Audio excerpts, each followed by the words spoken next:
ಮೃತರ ಕುಟುಂಬಕ್ಕೆ ತೇಜಸ್ವಿ ಸೂರ್ಯ ಧೈರ್ಯವನ್ನ ತುಂಬಿದ್ದಾರೆ. ಮಂಜುನಾಥ್ ಹಾಗೂ ಭರತ್ ಭೂಷಣ್ ಕುಟುಂಬಕ್ಕೆ ಸಾಥ್ ಕೊಟ್ಟಿದ್ದಾರೆ. ಸಂಬಂಧಿಕರ ಜೊತೆಗೆ ತೇಜಸ್ವಿ ಸೂರ್ಯ ಬಸ್ನಲ್ಲಿ ಪ್ರಯಾಣವನ್ನ ಬೆಳೆಸಿದ್ದಾರೆ.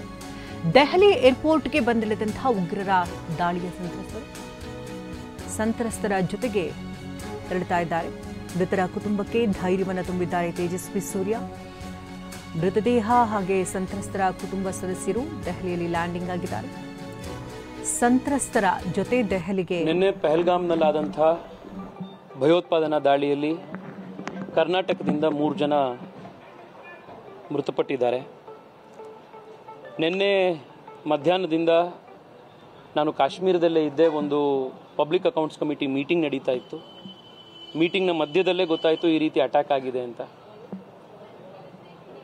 ಆಗ್ನಿಂದ ಈಗಿನವರೆಗೆ ಅಲ್ಲಿನ ಸ್ಥಳೀಯ ಅಧಿಕಾರಿಗಳ ಜೊತೆಗೆ, ಲೆಫ್ಟಿನೆಂಟ್ ಗವರ್ನರ್ ಆಫೀಸ್ನ ಜೊತೆಗೆ, DIG ಆಫೀಸ್ಗಳ ಜೊತೆಗೆ, ನಮ್ಮ ರಾಜ್ಯದ ಚೀಫ್ ಸೆಕ್ರೆಟರಿಯವರು, ನಮ್ಮ ರಾಜ್ಯದಿಂದ ನಿಯುಕ್ತರಾದಂಥ ಚೇತನ್ ಅನ್ನುವಂಥ ಅಧಿಕಾರಿಯವರ ಜೊತೆಗೆ, DGCA ಮತ್ತು CASFನ ಜೊತೆಗೆ ಕೋಆರ್ಡಿನೇಷನ್ ಮಾಡಿ ಬೆಂಗಳೂರಿಗೆ ಇವತ್ತು ಮುಂಜಾನೆ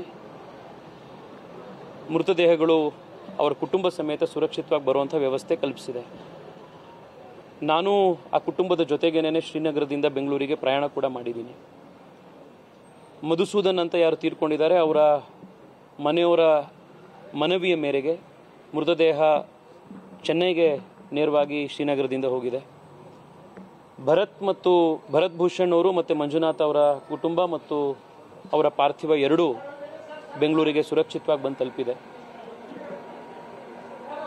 ಬಹುಶಃ ದೇಶದ ಇತಿಹಾಸದಲ್ಲಿ, ಕಾಶ್ಮೀರದ ಇತಿಹಾಸದಲ್ಲಿ ಇಷ್ಟು ಬರ್ಬರವಾದಂಥ ಒಂದು ಅಮಾನವೀಯವಾದಂಥ ಒಂದು ಟೆರರಿಸ್ಟ್ ಅಟ್ಯಾಕನ್ನು ನಾವೆಂದೂ ಕೂಡ ನೋಡಿರಲಿಲ್ಲ. 12ನೇ ಕ್ಲಾಸ್ ಎಕ್ಸಾಮ್ ಮುಗಿಸಿ 96% ಮಾರ್ಕ್ಸ್ ಬಂತು ಅಂತ ಆ ಸಂಭ್ರಮದಲ್ಲಿ ಮೊದಲನೇ ಬಾರಿಗೆ ಫ್ಲೈಟ್ ಹತ್ತಿ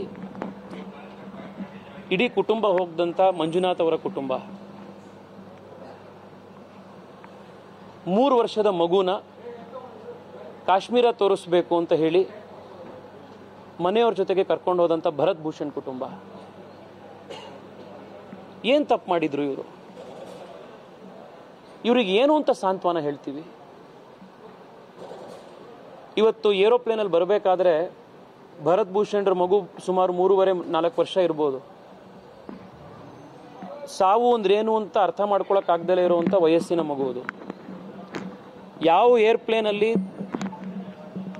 ತನ್ನ ತಂದೆಯ ಪಾರ್ಥಿವ ಶರೀರ ತಗೊಂಡು ಬರ್ತಿದ್ಯೋ ಅದೇ ಏರ್ಪ್ಲೇನಲ್ಲಿ ಕೂತ್ಕೊಂಡಿದೆ ಮಗು. ಅಲ್ಲಿ ಹೊರಗಡೆ ಟಿವಿನೋ ಕಿಟಿಗೆಯಿಂದ ಅಮ್ಮಂಗೆ ಏರೋಪ್ಲೇನು ಅಂತ ತೋರಿಸ್ತಾ ಇದೆ. ಅಮ್ಮ ಸುಮ್ಮನೆ ಕೂರಿಸೋದಕ್ಕೆ ಮೊಬೈಲ್ ಫೋನ್ ಕೊಟ್ಟರೆ ಗೇಮ್ಸ್ ಆಡ್ಕೊಂಡು ಕೂತಿರೋಂಥ ಮಗು. ಆ ಮಗು ಮೇಲೆ ಇವ್ರ ಯುದ್ಧ. ಅವ್ರ ತಾಯಿನ ಕೇಳಿದ್ರೆ ಹೇಳ್ತಾರೆ ಎದುರುಗಡೆ ಬಂದು ಪಾಯಿಂಟ್ ಬ್ಲ್ಯಾಂಕಲ್ಲಿ ಹೊಡೆದ್ರು ಅಂತ. ಚಿಕ್ಕ ಮಗು ಇದೆ, 3 ವರ್ಷದ ಮಗು, ದಯವಿಟ್ಟು ಬೇಡ ಅಂತ ಅಂಗ್ಲಾಚ್ ಬೇಡ್ಕೊಂಡ್ರು, ಪಾಯಿಂಟ್ ಬ್ಲ್ಯಾಂಕಲ್ಲಿ ಹೊಡೆದ್ರು ಅಂತ ಅವ್ರ ತಾಯಿ ಹೇಳ್ತಾರೆ. ಇನ್ನು ಮಂಜುನಾಥ್ ಅವರ ಮನೆಯವ್ರು ಮಾತನಾಡಿರೋದು ನೀವು ಕೇಳಿದ್ದೀರಾ? ಹೊಡೆದು ನಮ್ಮನ್ನು ಹೊಡೀರಪ್ಪ, ನಮ್ಮ ಮನೆಯವ್ರನ್ನ ಕೊಂದಿದ್ದೀರಾ, ನಮ್ಮನ್ನು ಹೊಡೀರಿ ಅಂತಂದ್ರೆ ಜಾವ ಮೋದಿ ಕೋಬೋಲು ಅಂತ ಹೇಳಿ ಇವರನ್ನು ಬಿಟ್ಟು ಕಳಿಸಿದ್ದಾರೆ. ಮದುವೆ ಆಗಿ 1 ವಾರ ಆಗಿತ್ತು ಲೆಫ್ಟಿನೆಂಟ್ ವಿನಯ್ ನರ್ವಾಲ್ ಅವರು. ಇವತ್ತು ಬೆಳಗ್ಗೆ ನಾನೇ ಅಲ್ಲಿ ಅವರ ಮನೆಯವರು ಡೆತ್ ಸರ್ಟಿಫಿಕೇಟ್ ಕಲೆಕ್ಟ್ ಮಾಡ್ಕೊಳ್ಬೇಕಾದ್ರೆ ಅಲ್ಲೇನೋ ಸಮಸ್ಯೆ ಆಗಿತ್ತು. ಅಲ್ಲಿ ಸಂದೀಪ್ ಅಂತ ಒಬ್ಬರು IPS ಆಫೀಸರ್ನ ಕರೆಸಿ ಡೆತ್ ಸರ್ಟಿಫಿಕೇಟ್, ಹನಿಮೂನ್ಗೆ ಹೋಗಿದ್ದಂಥ, ಮದುವೆ ಆಗಿ 1 ವಾರ ಆಗಿದ್ದಂಥ ಹೆಣ್ಮಗಳು ಇವಾಗ ವಾಪಸ್ ಹೋಗ್ತಾ ಇರೋದು ಗಂಡನ ಬಾಡಿ ಮತ್ತು ಡೆತ್ ಸರ್ಟಿಫಿಕೇಟ್ ಜೊತೆ.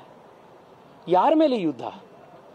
ಗಂಡಸರಾಗಿದ್ರೆ ತಾಕತ್ತಿತ್ತು ಅಂತಂದರೆ ಆರ್ಮಿ ಮೇಲೆ ಯುದ್ಧ ಮಾಡಿ, ಶಸ್ತ್ರಾಸ್ತ್ರ ಇಟ್ಕೊಂಡಿರೋರ ಮೇಲೆ ಆರ್ಮಿ ಯುದ್ಧ ಮಾಡಿ.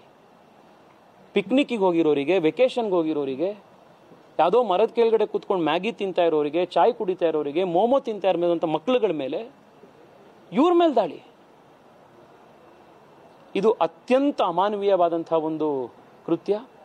ಅದರಲ್ಲೂ ಅವ್ರನ್ನೆಲ್ಲ ಕೇಳಿದ್ರೆ ಅವ್ರು ಹೇಳ್ತಾ ಇದ್ದಾರೆ, ಯಾರು ಹಿಂದೂ ಅವ್ರನ್ನ